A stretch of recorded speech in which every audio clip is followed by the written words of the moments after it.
Hare Krishna. Hi, it's Hare Krishna's Canto 2, Chapter 9, Text 1. And the chapter is called Answers by Citing the Lord's Version. So Sukadeva Goswami is answering the questions of Maharaj Parikshit. Om Namo Bhagavate Vasudevaya. Om Namo Bhagavate Vasudevaya. Om Namo Bhagavate Vasudevaya. Just doing sound check. Text 1. Sri Sukadeva Goswami said, O king, unless one is influenced by the energy of the Supreme Personage of Godhead, there is no meaning to the relationship of the pure soul in pure consciousness with the material body. That relationship is just like a dreamer seeing his own body working. Maharaj Parikshit's question as to how a living entity began his material life, although he is apart from the material body and mind, is perfectly answered.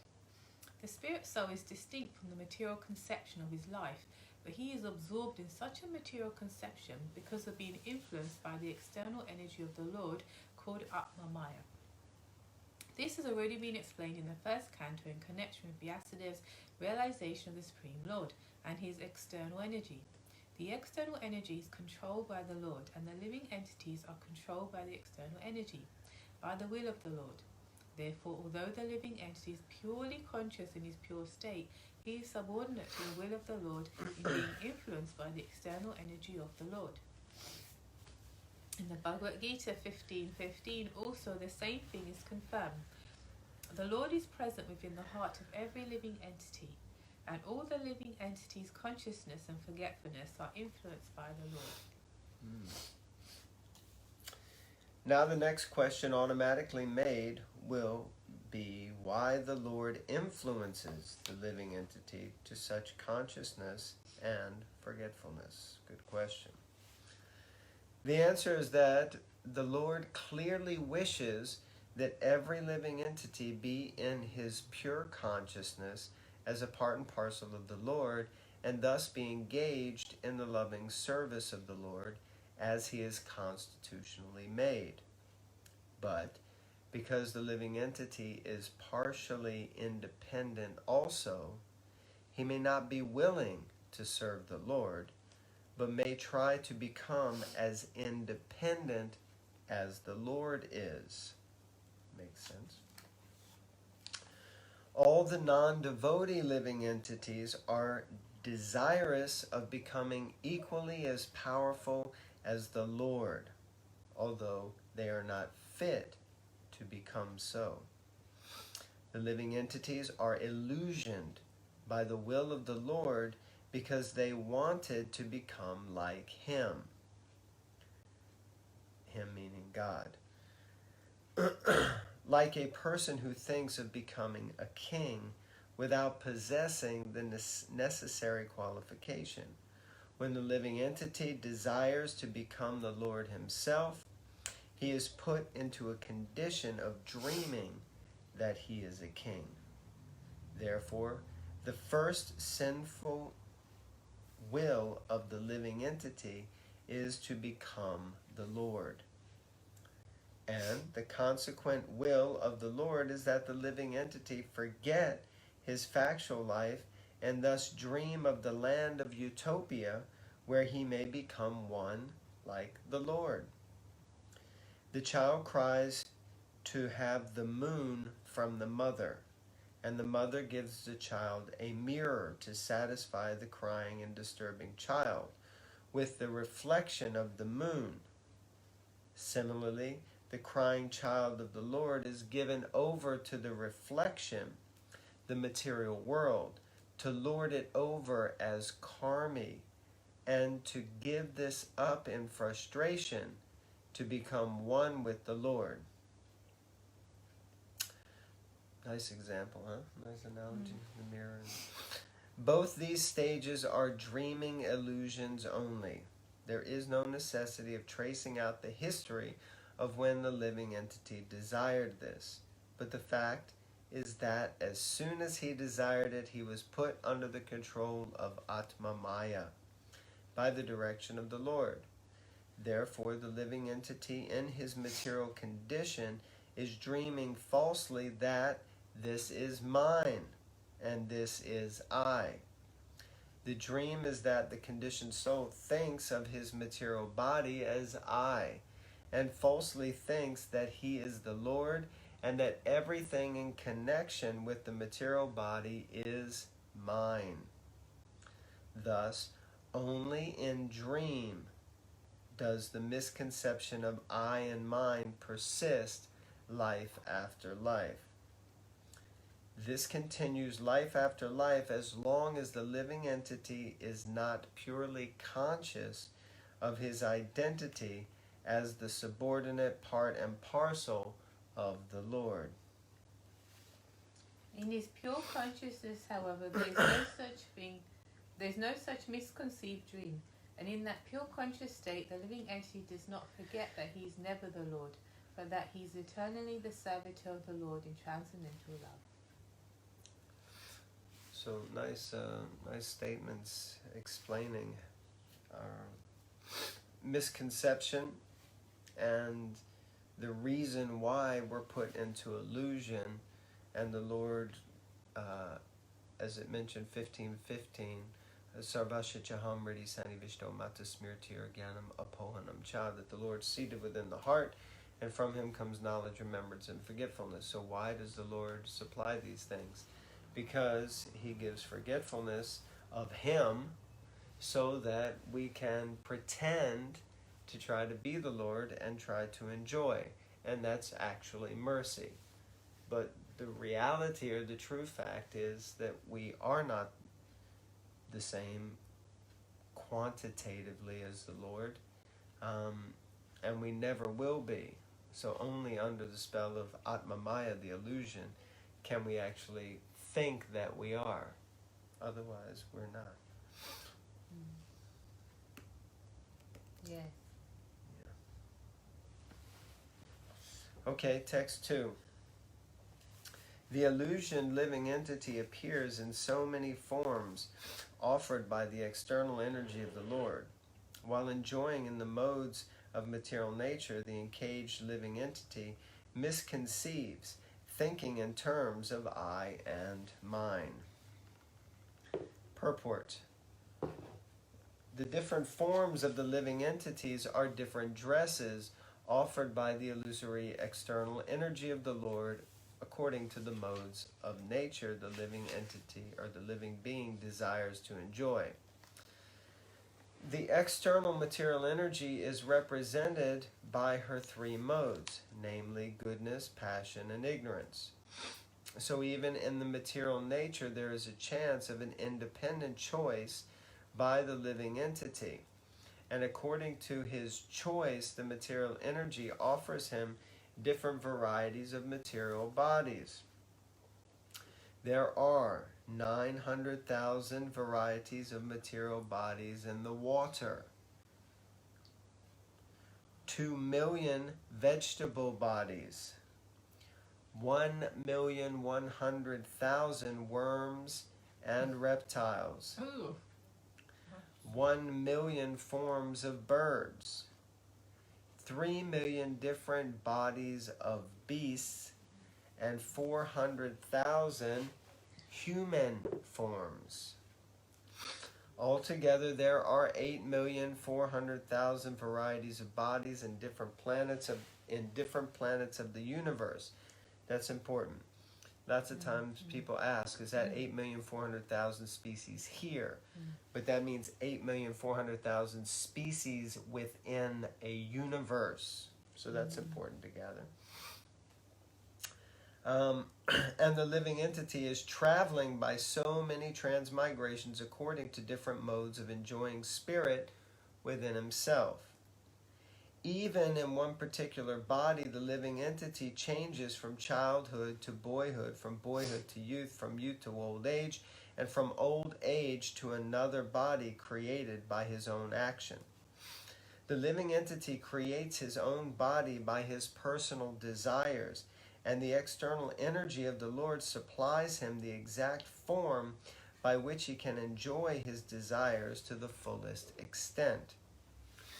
The tiger wanted to enjoy the blood of another animal, and therefore, by the grace of the Lord, the material energy supplied him the body of a tiger with facilities for enjoying blood from another animal. Similarly, a living entity desiring to get the body of a demigod in a higher planet can also get it by the grace of the Lord. And if he is intelligent enough, he can desire to get a spiritual body to enjoy the company of the Lord, and he will get it. So, the minute freedom of the living entity can be fully utilized, and the Lord is so kind that he will award the living entity the same type of body he desires. The living entity's desiring is like dreaming of a golden mountain.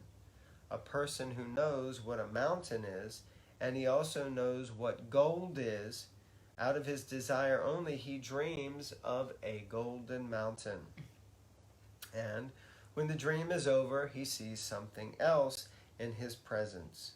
He finds in his awakened state that there is neither gold nor a mountain, and what to speak of, a golden mountain. The different positions of the living entities in the material world under multifarious manifestations of bodies are due to the misconception of mind and I. The Kami thinks of this world as mine, and the Jnani thinks I am everything. The whole material conception of politics, sociology, philanthropy, altruism, etc., conceived by the conditioned souls, is on the basis of this misconceived I and mine, which are products of a strong desire to enjoy material life.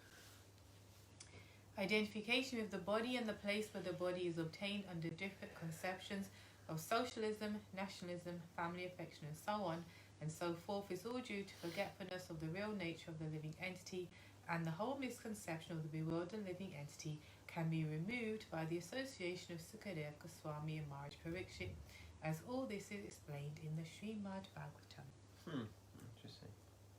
The whole misconception of the bewildered living entity can be removed by the association of Shukadeva Goswami and Maharaj Parikshit. That's what we're doing here. We're associating with Shukadeva Goswami and Maharaj Parikshit. Really nicely explained, huh? So this illusory state and illusory consciousness that we live in, all from the origin of just desiring to enjoy like the Lord, and therefore we're kind of cast into this situation. Text 3. Excuse me. As soon as the living entity becomes situated in his constitutional glory and begins to enjoy the transcendence beyond time and material energy, he at once gives up the two misconceptions of life, I and mine. So this is an important concept. We keep hearing it again and again. I, or mine. So we can become more conscientious of these things. And thus becomes fully manifested as the pure self. Purport. The two misconceptions of life, namely I and mine, are verily manifested in two classes of men. In the lower state, the conception of mine is very prominent, and in the higher state, the misconception of I is prominent. In the animal state of life, the misconception of mine is perceivable, even in the category of cats and dogs who fight with one another with the same misconception of mine. So therefore, anyone with that conception is compared to an animal. In the lower stage of human life, the same misconception is also prominent in the shape of it's my body, it's my house, it's my family, it's my caste, it's my nation, it's my country, and so on. And in the higher stage of speculative knowledge, the same misconception of mine is transformed into I am, or it is all I am, etc. There are many classes of men comprehending the same misconception of I and mine in different colors, But the real significance of I can be realized only when one is situated in the consciousness of I am the eternal servitor of the Lord, which is real ego, real identity, not false identity. This is pure consciousness, and the whole Vedic literatures teach us this conception of life. The misconception of I am the Lord, I am the Supreme is more dangerous than the misconception of mine. Although there are sometimes directions in the Vedic literatures to think oneself one with the Lord, that does not mean that one becomes identical with the Lord in every respect. Undoubtedly, there is oneness of the living entity with the Lord in many respects, but ultimately the living entity is subordinate to the Lord, and he is constitutionally meant for satisfying the senses of the Lord. The Lord therefore asks the conditioned souls to surrender unto him. Had the living entities not been subordinate to the supreme will, why would the living entity be asked to surrender? Had the living being been equal in all respects, then why was he put under the influence of Maya?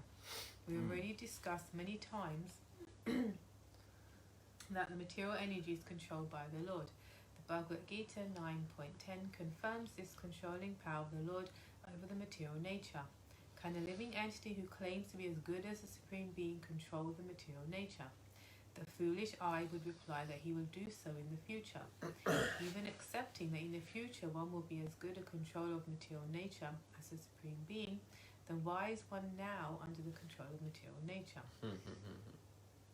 The Bhagavad Gita says that one can be freed from the control of the material nature by surrendering unto the Supreme Lord, but if there is no surrender, then the living entity will never be able to control the material nature. So one must also give up this misconception of I by practicing the way of devotional service, or firmly being situated in the transcendental loving service of the Lord. A poor man without any employment or occupation may undergo so many troubles in life, but if by chance the same man gets a good service under the government, he at once becomes happy. There is no profit in denying the supremacy of the Lord, who is the controller of all energies, but one should be constitutionally situated in one's own glory, namely to be situated in the pure consciousness of being the eternal servant of the Lord. In his conditional life, the living entity is servant of the illusory Maya, and in his liberated state he is the pure unqualified servant of the Lord. To become untinged by the modes of material nature is the qualification for entering into the service of the Lord. As long as one is a servant of material mental concoctions, one cannot be completely free from the disease of I and mine. The Supreme Truth is uncontaminated by the illusory energy because he is the controller of that energy. The relative truths are apt to be engrossed in illusory energy. The best purpose is served, however, when one is directly facing the Supreme Truth, as when one faces the sun. The sun overhead in the sky is full of light, but when the sun is not in the visible sky, all is in darkness. Similarly, when one is face to face with the Supreme Lord, he is freed from all illusions. And one who is not so is in the darkness of illusory Maya. Bhagavad Gita 14.26 confirms this as follows: Mam cha yo vyabhacharena bhakti yogena sevata sagunan samatityaitan brahmabhuyaya kalpate. So, the science of Bhakti Yoga, of worshipping the Lord, glorifying the Lord, hearing Srimad Bhagavatam from the right sources, not from professional men, but from a person who is Bhagavatam in life, very nice, and being always in the association of pure devotees, should be adopted in earnestness. One should not be misled by misconceptions of I and mine. The karmis are fond of the conception of mine. The gyanis are fond of the conception of I. And both of them are unqualified to be free from the bondage of the illusory energy.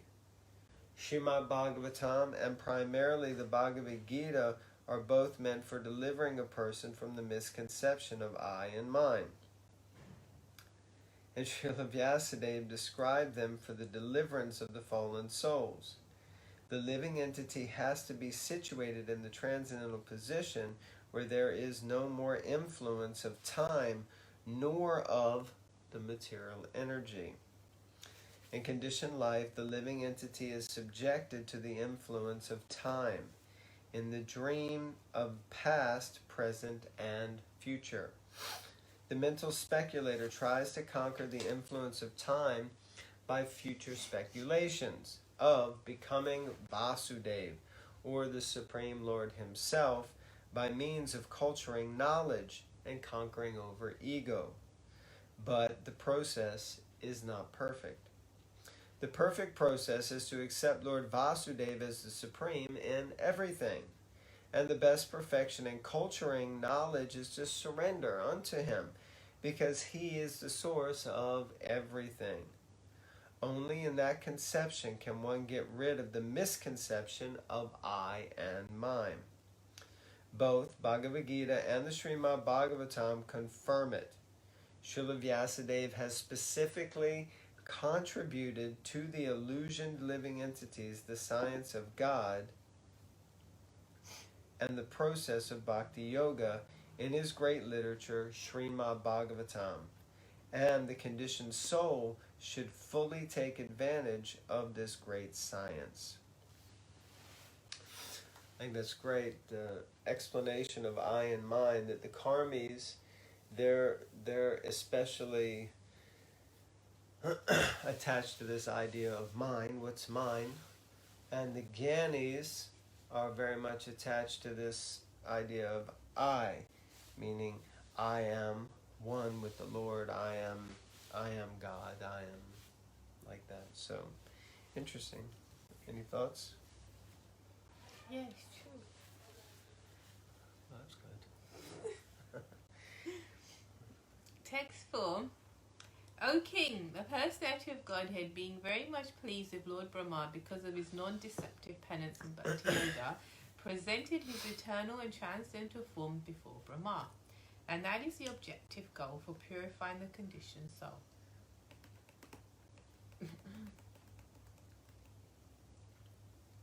Purport. Atma Tattva is the science of both God and the living entity. Both the Supreme Lord and the living entity are known as Atma.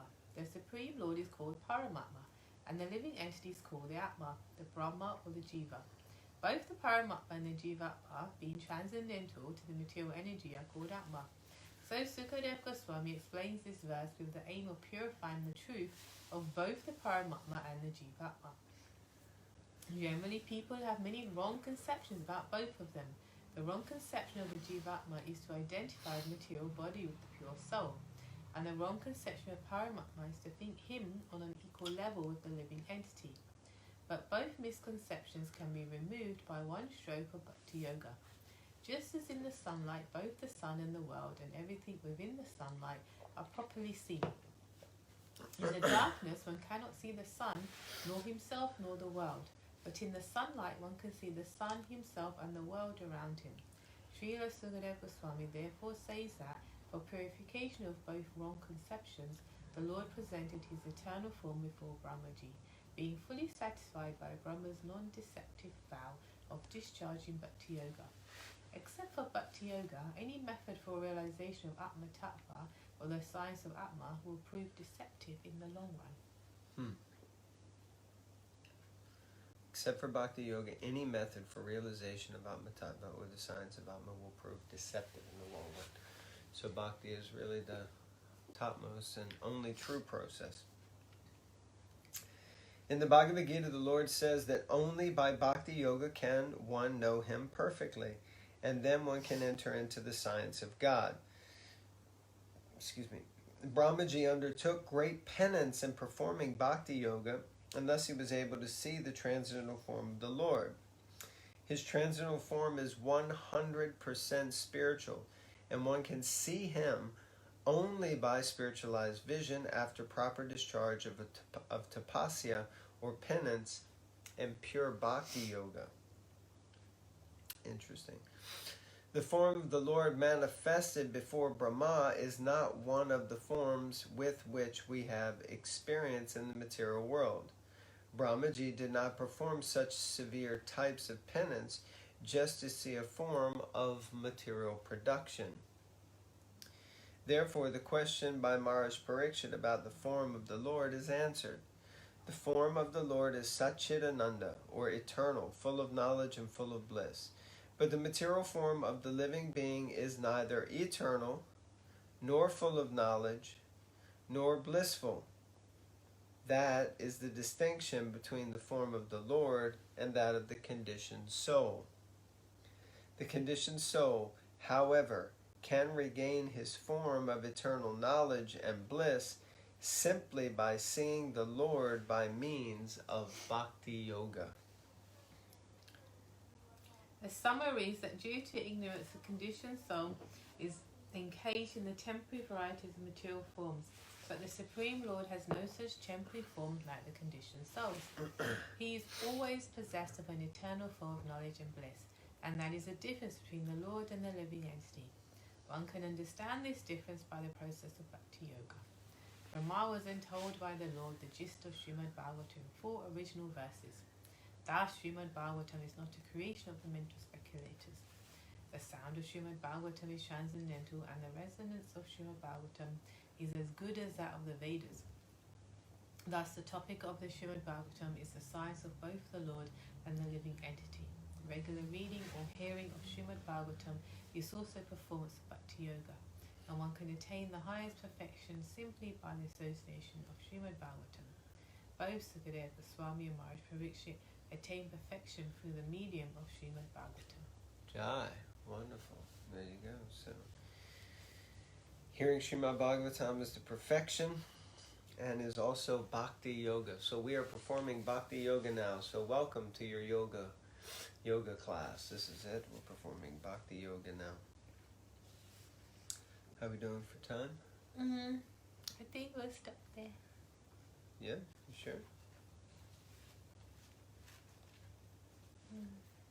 Okay, looks like we're stopping there. Short and sweet. Thank you very much, everybody, and we'll see you next time. Jai. Grantaraj Srimad Bhagavatam Ki. Oh.